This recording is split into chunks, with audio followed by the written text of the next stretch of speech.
We're seeing advancements on the Russian side, especially in the recent weeks, but they've been relatively minimal. There is, one could say, a stalemate there.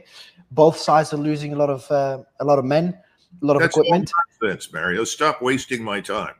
Stop lying to your audience. That's bullshit. Okay.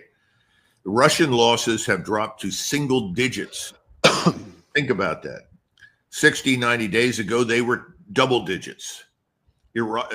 Ukrainian losses are continuously horrific. So this is the nonsense that people are repeating on their way into this discussion with the Russians up in Alaska.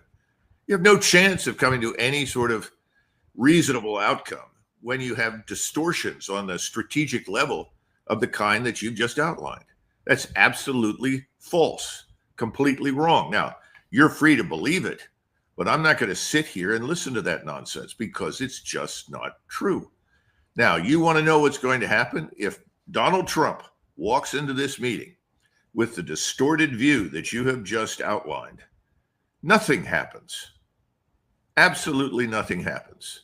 And I don't think Donald Trump privately believes anything that you've just said. I think he knows the truth.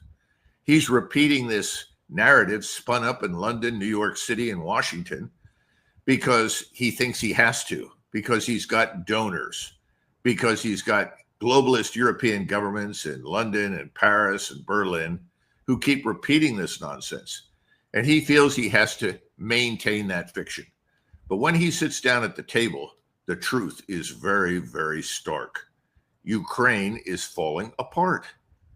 It's crumbling. The Russians aren't inching forward at 1,000 meters a day.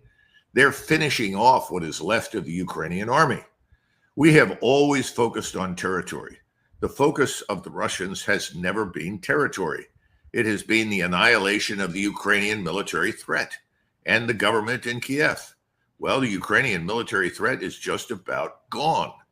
The best that they can do right now is beg, borrow, and steal whatever missiles the Germans, the French, or the British will provide to them, and then hurl them into Russia in the hopes that this will convey the impression in the West that somehow or another they're still alive and well. They're not. It's over militarily. Done. The war is ending. The question is, what do we want to do about it? That's really the issue.